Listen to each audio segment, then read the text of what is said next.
chinois.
Que le cours met à disposition en échangeant sur ce que nous on fait en RDC, mais aussi dans les autres pays comme l'Afrique de l'Ouest où l'épidémie est récente. Donc c'est vraiment une actualisation, mais aussi, comme je dis, la force pérenne pour permettre aux gens qui répondent aux maladies émergentes d'être à jour et d'asseoir les stratégies de réponse.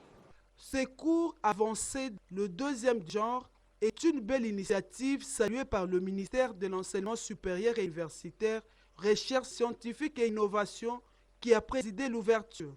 Les participants venus de l'Afrique, de l'Ouest, du Centre et de l'Europe ont 6 jours pour des cours et échanges en visioconférence avec des experts et autres partenaires tels que ANERS et Prisma. Et dans le cadre, restons le secteur de la santé pour parler de ce nouvel outil numérique, IFARMA, une belle innovation qui vient d'être mise en place pour alerter en cas de rupture de médicaments pour la prise en charge gratuite des femmes enceintes et de nouveau-nés. Son utilisation a fait l'objet d'un atelier de 3 jours organisé par le Fonds de promotion de la santé à Kinshasa. Eric Abba. Avec leur laptop, ces prestataires de soins de santé de différentes zones de santé. Au cours de cet atelier, organisé par le Fonds de promotion de la santé, fait petits exercices pour accéder à la nouvelle application dénommée IFARMA. Un nouveau dispositif mis en place par le gouvernement congolais pour alerter sur le manque de médicaments ou faire des commandes pour une meilleure prise en charge des femmes enceintes et des nouveau-nés. Ce nouvel outil numérique permet une meilleure traçabilité des stocks en médicaments et autres intrants médicaux pour l'amélioration de la qualité de service, a fait entendre le directeur général du FPS, Mika Niembo Marius. C'est plus qu'une satisfaction parce que le travail à chaque niveau sera facile parce que nous passons des commandes en ligne et donc nous gagnons en temps et aussi dans la gestion des ressources. Cette formation de 3 jours dispensée par l'Agence nationale d'ingénierie clinique et du numérique de la santé vise aussi à améliorer le processus d'approvisionnement en médicaments, a lâché le secrétaire général intérimaire de la santé. Les outils d'une application numérique qui va sûrement essayer de résoudre un gros problème qui a existé autour de la gestion des approvisionnements et la gestion des stocks de médicaments et intrants et autres qui nous servent pour offrir le soin de santé de qualité à nos populations. Après Kinshasa, le Fonds de promotion de la santé compte étendre ces genres de formations dans la province du Congo central et Kassai-Oriental dans les soucis de faciliter l'utilisation de ces nouveaux logiciels. Kinshasa a vibré ce lundi au rythme du football africain en accueillant la 47e Assemblée générale ordinaire de la Confédération africaine de football, CAF. La chef du gouvernement représentant le président de la République, prenant la parole, a livré un discours fort. Judith Soumine Toulouka a appelé à faire du football africain un levier d'unité, de paix et de développement pour le continent devant les délégations venues de toute l'Afrique et d'ailleurs. Emmanuel Commissaire. La République démocratique du Congo vient d'inscrire une nouvelle page dans l'histoire du football africain en accueillant ce lundi la 47e Assemblée générale ordinaire de la Confédération africaine de football, CAF. Cette cérémonie riche en symboles a été marquée par un message fort du président de la République, Félix-Antoine Tshisekedi Tshilombo, transmis par la première ministre Judith Soumine Toulouka. En accueillant cette assemblée, la République démocratique du Congo veut affirmer sa foi dans la puissance du sport comme vecteur de paix, d'unité, de cohésion nationale.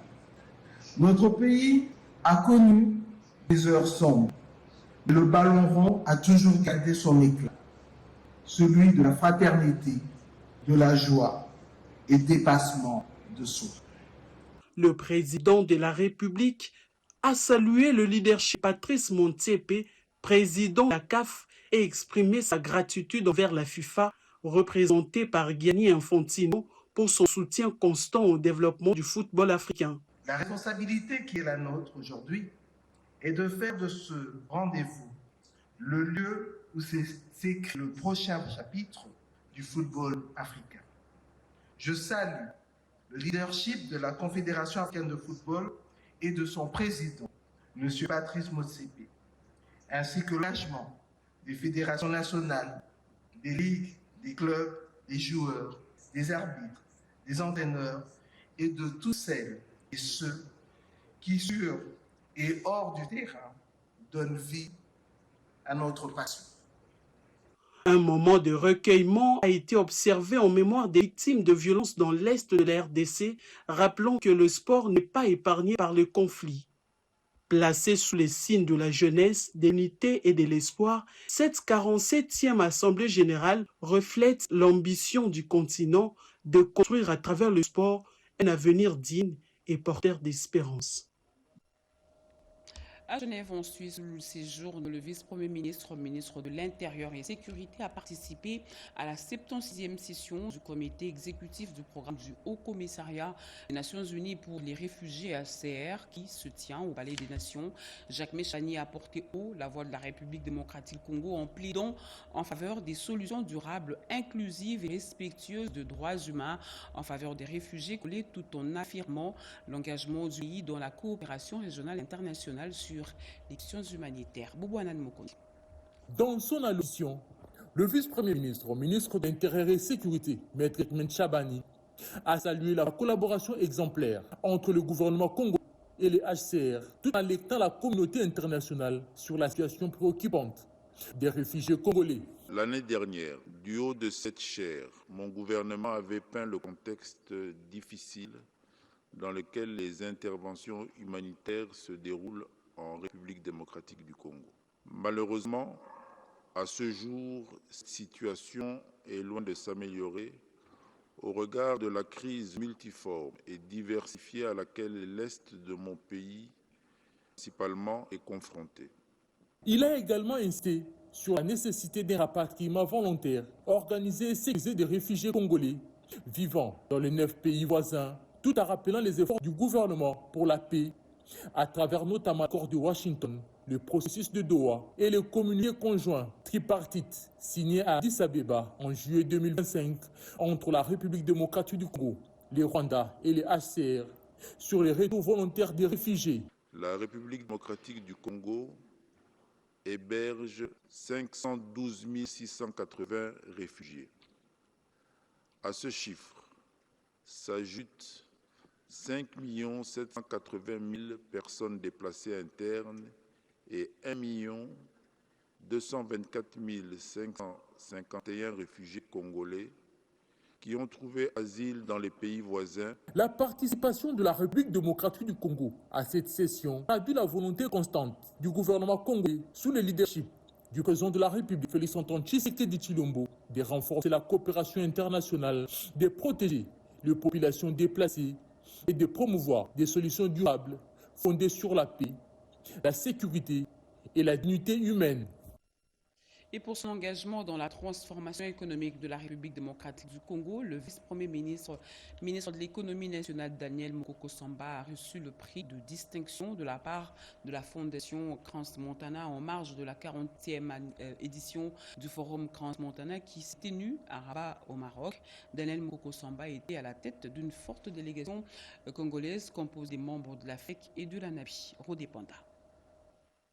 La remise de cette distinction au vice-premier ministre de l'économie nationale Daniel Mukoko Samba par la Fondation Crans-Montana pour son engagement dans la transformation économique de la RDC a constitué l'un des temps forts et solennels de la 40e édition du forum qui a placé l'Atlantique au cœur des débats, non plus comme un simple océan, mais un trait d'union reliant 4 continents et désormais la Méditerranée. Pour le président de la Fondation Crans-Montana, Jean-Paul Carteron, ces prix visent à distinguer les grandes figures modernes œuvrant pour la paix, la liberté, la démocratie et la dignité humaine. Dans son approche, Daniel Mukoko veut faciliter la connexion entre les acteurs du secteur public et privé au monde, raison pour laquelle il s'est accompagné des membres de la FEC et la directrice de l'Agence nationale de promotion des investissements, ANAPI, un atelier pour l'accompagnement des investisseurs. La directrice de promotion, Gisèle Kamala, a reconnu que cette plateforme est bénéfique pour son établissement.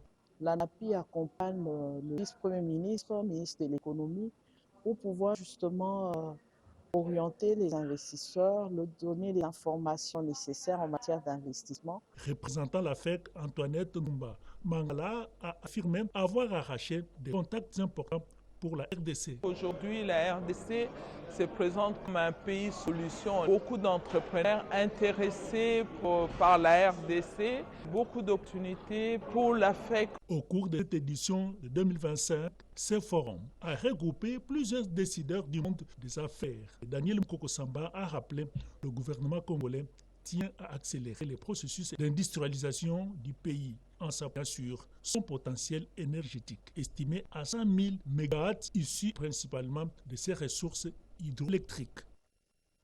Le ministre de l'Emploi et du Travail, Ferdinand Massamba, a visité quelques entreprises privées dans la ville de Kisangani. William Tunakov. Dans sa mission officielle à Kisangani, chef-lieu de la province de la Chopo, le ministre de l'Emploi et du Travail, Ferdinand Massamba, un véritable homme du terrain, a effectué samedi 4 octobre 2025 une descente surprise au sein de l'entreprise chinoise de construction TCC, située à quelques 35 km de la ville de Kisangani, en dépit des conditions difficiles d'accès à cette site. Objectif, s'enquérir des conditions de travail des employés congolais. Plusieurs expatriés chinois exercent des fonctions de petits métiers réservés exclusivement aux nationaux, notamment celles des chauffeurs et conducteurs d'engins. Au terme de visite, le constat du ministre s'est révélé occupant. Je suis sur la nationale numéro 4, je pense à une quarantaine de kilomètres de la ville de Kisangani, dans le cadre du contrôle. C'est un constat toujours amer. J'ai vu de remarquer qu'il y a un certain nombre d'expatriés, une quarantaine, mais personne à la carte de travail pour étrangers. C'est déplorable. Alors, je laisse une équipe de contrôle composée de inspecteurs de travail qui vont travailler et régulariser. Je pense qu'ils doivent se conformer par rapport à la loi. Ils ont quelques 200 Congolais qui travaillent. Je n'ai pas vu ni la liste des pays, ni les contrats, ni quoi que ce soit. On doit sanctionner toutes les irrégularités et ils doivent se conformer par rapport à la loi. Signalons que ces contrôles rigoureux des conformités salués par la population congolaise témoignent de la fermeté et de la détermination du ministre de tutelle, Ferdinand Massamba Ouamassamba, à établir l'équilibre et la justice sociale dans le monde du travail en synergie avec la tripartite. Et ce coup de filet majeur dans la lutte contre l'exploitation minière illégale en République démocratique du Congo, un réseau clandestin composé des sujets chinois a été démantelé sur le site minier de Kibali Gold dans le Haut-Uélé. Ces exploitants opérant en toute irrégularité, extrayant de l'or au mépris des lois congolaises. L'opération a été supervisée personnellement par le ministre des Mines, Louis Watum Kabamba, déterminé à assainir le secteur et à préserver les intérêts nationaux. Cédric Kenya. Un véritable coup de poing contre la fraude minière a été porté dans le territoire de Ouacha, province du Haut-Uélé. Nous sommes dans le village Katanga. Les ministres des Mines, Louis Watum Kabamba, accompagnés du gouverneur du Haut-Uélé, les députés provinciaux et le conseil provincial de sécurité, dirigeaient une opération de terrain musclé qui a conduit au démantèlement d'un réseau d'exploitants chinois opérant en toute illégalité. Ces ressortissants exploitaient de l'or sans titre minier ni autorisation de séjour pour exercer dans les secteurs. Encore, ils avaient érigé des barrières interdisant l'accès aux services de l'État, construit une route clandestine pour transporter leurs produits et exploiter les sols congolais avec des engins lourds, 24 heures sur 24, sans aucun respect du code minier ni des obligations fiscales. Voici les gens qui viennent on ne sait où, sans aucun droit, sans rien du tout, construire même la route que nous venons de passer là. C'est une route dans la condition Kibali. Sur instruction du ministre des Mines, les contrevenants ont été arrêtés et leur matériel saisi. Les sites ont été totalement fermés. Vu du ciel, les dégâts sont visibles. D'immenses cratères défigurent la zone pour une exploitation industrielle sauvage qui aurait fait perdre des millions de dollars à l'État congolais. L'impunité est terminée, a déclaré le ministre Louis Watum, soulignant par ailleurs que cette opération n'est que le début d'une traque nationale contre l'exploitation illégale des ressources naturelles. Le personnel du CEC renforce ses compétences en scientification dans une dynamique de modernisation et de bonne gouvernance du secteur minier. Cette formation stratégique axée sur l'innovation, la transparence et la conformité aux standards internationaux a été saluée à juste titre par le bénéficiaire Nadine Foutouka. Le personnel du Centre d'expertise, d'évaluation et d'identification de substances minérales a renforcé ses compétences en matière de certification. C'est pour répondre aux exigences de la gouvernance minière que le staff du CEC a initié cette formation. Les bénéficiaires ont salué cette initiative de les former en vue de booster leurs compétences. Avec le module traçabilité et la due diligence, nous avons appris comment les minés peuvent cheminer du puits jusqu'au point de l'exportation. Nous devons faire usage des normes établies pour la bonne gestion des minerais produits au Congo. Pour le directeur général de cet établissement public de l'État, Freddy Mwambakoniku, cette formation traduit la volonté de bâtir un avenir fondé sur l'innovation et la transparence. Cette formation a permis à certains agents et cadres du centre de s'approprier de modules essentiels, notamment la traçabilité et la diligence raisonnable, les correspondances administratives, les traitements de données statistiques et l'utilisation de la plateforme ITRAS. Le président du conseil d'administration, Daf Kalimba Kachama, a salué l'initiative de la direction technique qui s'appuie sur la vision du conseil d'administration. Cette formation traduit notre volonté de doter l'institution d'un capital humain compétent, capable de répondre aux exigences techniques, réglementaires et opérationnelles dans le secteur minier. L'entreprise s'est engagée dans l'implémentation des infrastructures de pointe comme les laboratoires. Culture, au-delà des rapports d'experts et de documents officiels, le cinéma devient une arme de sensibilisation et de mémoire. Munganga, un film documentaire bouleversant, met en lumière les vices subis par les femmes dans l'Est de la République démocratique du Congo, tout en soulignant le combat inlassable du docteur Denis Mukwege, prix Nobel de la paix. Le documentaire a été projeté au Centre culturel et artistique pour les pays d'Afrique centrale en présence du ministre Patrick Mouyaya, qui a salué l'initiative qui allie art, témoignage et devoir de vérité. Cédric Eninaga Magalano. Le grand centre culturel de Kinshasa, image de l'Afrique qui avance, a accueilli la projection du film Munganga, une œuvre poignante qui retrace les massacres perpétrés dans la partie est de la République démocratique du Congo. Et dans ces documents visuels, il y a également les personnages centraux autour de qui les femmes victimes des viols, guerres, viennent trouver guérison et refuge. Le docteur Denis Mukwege. L'événement a rassemblé de nombreuses autorités et personnalités, tant civiques que politiques, venues témoigner leur solidarité et leur engagement face à cette tragédie dure depuis plus de 3 décennies. Parmi les personnes qui se sont exprimées du haut de la tribune figure le ministre de la Communication et Médias, porte-parole du gouvernement, Patrick Mouyaya. Le film peut aussi être considéré comme instrument de sensibilisation, de mobilisation, parce qu'il décrit non pas seulement les horreurs vécues, mais il rappelle l'histoire, il donne les vraies motivations de la guerre, le pillage, mais il rappelle aussi la nécessité pour nous aujourd'hui de nous lever pour la justice. Ce fut un moment chargé d'émotions, mais aussi d'interrogations profondes sur les causes de ces génocides silencieux et les moyens concrets d'y mettre fin. Lors du débat qui a suivi la projection, la présidente nationale de l'ONG ELCOS, aux Dianes locaux, dont la présence a été particulièrement remarquée, à la communauté, tant nationale qu'internationale, sur la condition de la femme dans des zones de conflit. Je pense que nous avons été émus de voir la société dans laquelle on viole les femmes, autant de millions de personnes, autant de morts. Mettons les voix dans une image, ça nous touche profondément.